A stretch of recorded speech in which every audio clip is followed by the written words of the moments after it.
Bonjour à toutes et tous, j'espère que vous allez bien. Moi je suis hyper content de vous retrouver aujourd'hui pour parler de cinéma d'animation. Alors aujourd'hui on va parler d'un film qui est hyper particulier et ce pour plusieurs raisons.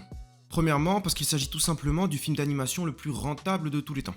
Et oui, on parle bien d'un film qui a battu Vice Versa, Le Roi Lion, La Reine des Neiges ou encore Toy Story. À vrai dire, c'est même le seul film d'animation de l'histoire à avoir dépassé le seuil des 2 milliards de dollars de recettes au box-office. Pourtant, et c'est là que ça devient intéressant, il est très probable que vous n'ayez jamais vu ni même entendu parler de ce film. Donc aujourd'hui, préparez-vous à faire un zoom sur le cinéma d'animation chinois avec Neza 2.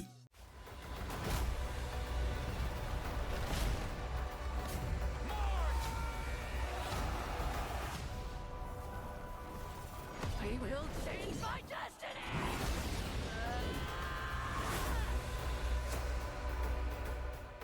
Donc ensemble aujourd'hui, on va essayer de décrypter, d'analyser et de mieux comprendre le succès de Neza 2. Comme on l'a dit, on ne parle pas de n'importe quel succès. Neza 2 est, comme on vient de le voir, le film d'animation le plus rentable de tous les temps. Il est également présent dans le top 50 des plus gros succès au box-office de l'histoire, tout style de film confondu, et c'est le seul film non américain à réaliser cet exploit. Et c'est d'autant plus intriguant que ce film n'a été distribué que dans son pays d'origine, à savoir la Chine. Alors pour mieux essayer de comprendre le succès de Neza, on va se poser deux questions. Premièrement, est-ce que ce succès n'est pas simplement qu'un coup de chance? Si ça se trouve, Neza 2 c'est juste une exception dans l'histoire du cinéma d'animation, et peut-être qu'on en fait un peu trop à ce sujet. Ou au contraire, on peut se demander si le succès de Neza 2 n'est pas le signe qu'on vient de rentrer dans une nouvelle ère de l'animation, marquant peut-être la fin de l'hégémonie américaine. Et pour chercher à en savoir plus, je pense qu'il faut commencer par le commencement. Alors tout d'abord, Neza, c'est qui?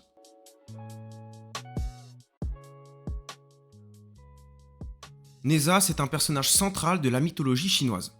On retrouve les premières traces de ce personnage dans des écrits chinois du XVIe siècle. Neza est décrit comme un enfant démon qui est hyper puissant.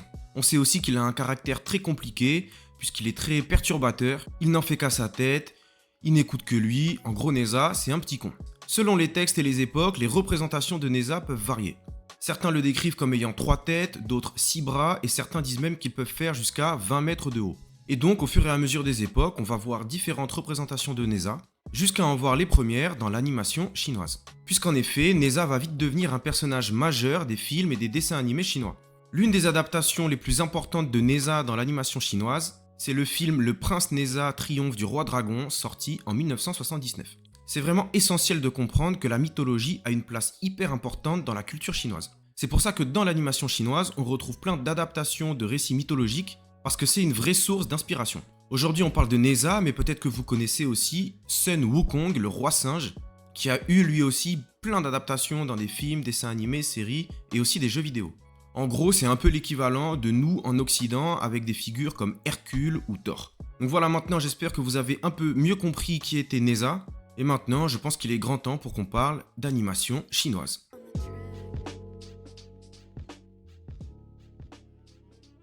L'animation chinoise, qu'on appelle aussi le Donghua, je sais pas si ça se prononce comme ça, mais bon, c'est une animation qui est vraiment à part. Elle a une longue histoire qui démarre dans les années 20 en Chine, où l'animation commence à se développer.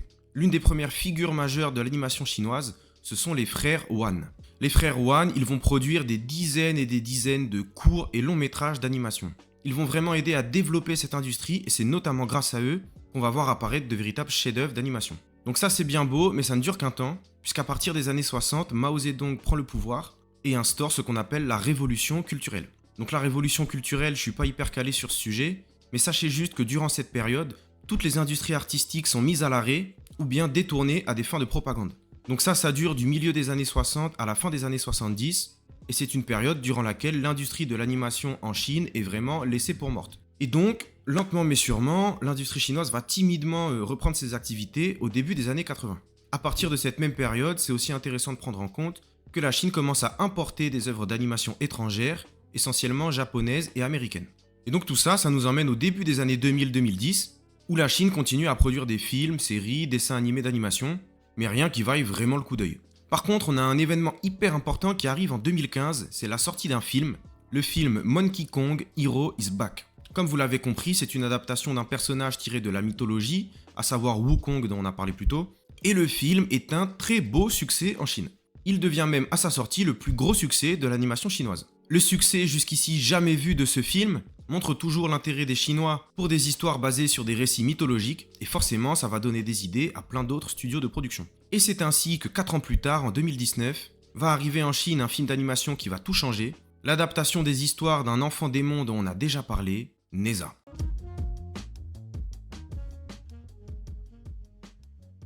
Donc le film Neza, sorti en 2019, raconte l'histoire de cet enfant démon, super puissant, qui va devoir en quelque sorte affronter sa destinée. J'ai pas envie d'en dire trop parce que le film est vraiment cool et je vous incite vraiment à aller le voir. C'est un film d'action où vraiment ça n'arrête pas. L'action est permanente, la qualité de l'animation elle est top et il y a aussi des moments d'émotion et d'humour qui sont vraiment réussis. En tout cas, Neza, c'est un véritable carton en Chine. Le film vient dépasser le succès de Monkey Kong et ça va vraiment relancer une vraie hype pour le cinéma d'animation en Chine.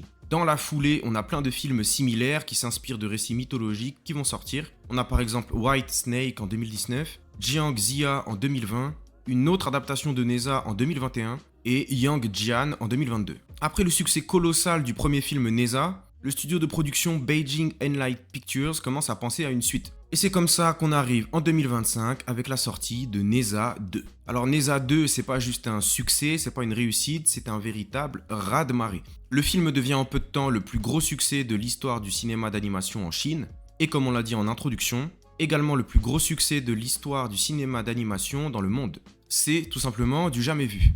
Le film raconte la suite des aventures de Neza. Pareil, je ne peux que vous inviter à aller le voir, il est au moins aussi bien que le premier. C'est une aventure hyper dynamique, hyper colorée, et surtout ça vaut le coup d'œil parce que ça change de ce qu'on a l'habitude de voir. C'est ça qui est vraiment intéressant avec les films Neza, c'est qu'ils ont vraiment leur propre style.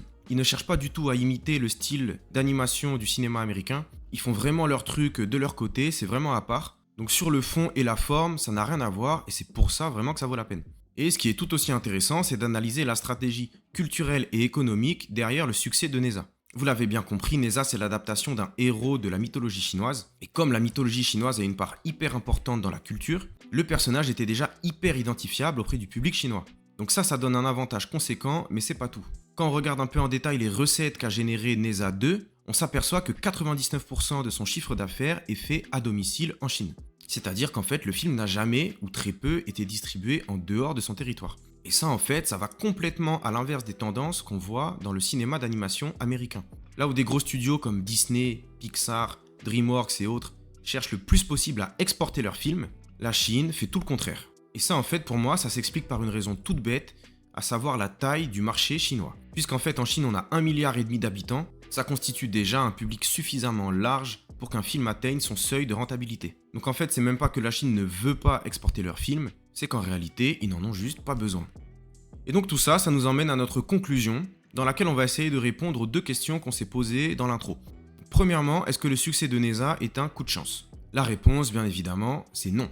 Le succès de Neza et Neza 2, c'est le symbole d'un renouveau dans l'animation chinoise. C'est la marque que le développement de cette industrie depuis des années porte ses fruits, et ça représente surtout l'aboutissement d'une stratégie pensée et réfléchie. Et donc est-ce que ça veut dire que les États-Unis sont foutus et que la Chine va leur passer devant ? Là pour le coup, c'est plus compliqué d'y répondre. Mais si on se projette un peu, le jour où le marché chinois va vraiment arriver à maturité, on peut parfaitement imaginer que la Chine se tourne vers l'étranger et décide d'exporter ses films. Un peu comme ce qu'on a pu voir dans les 10 dernières années avec les téléphones, aujourd'hui les voitures, demain les avions, on peut se dire que dans le futur, le cinéma d'animation chinois peut lui aussi être concerné. Parce qu'après tout, dans l'économie mondialisée dans laquelle nous vivons, les films sont un produit de consommation comme un autre.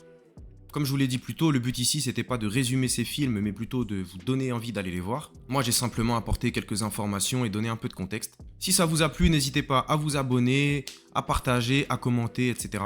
Et moi je vous dis prenez soin de vous et à bientôt pour une prochaine vidéo.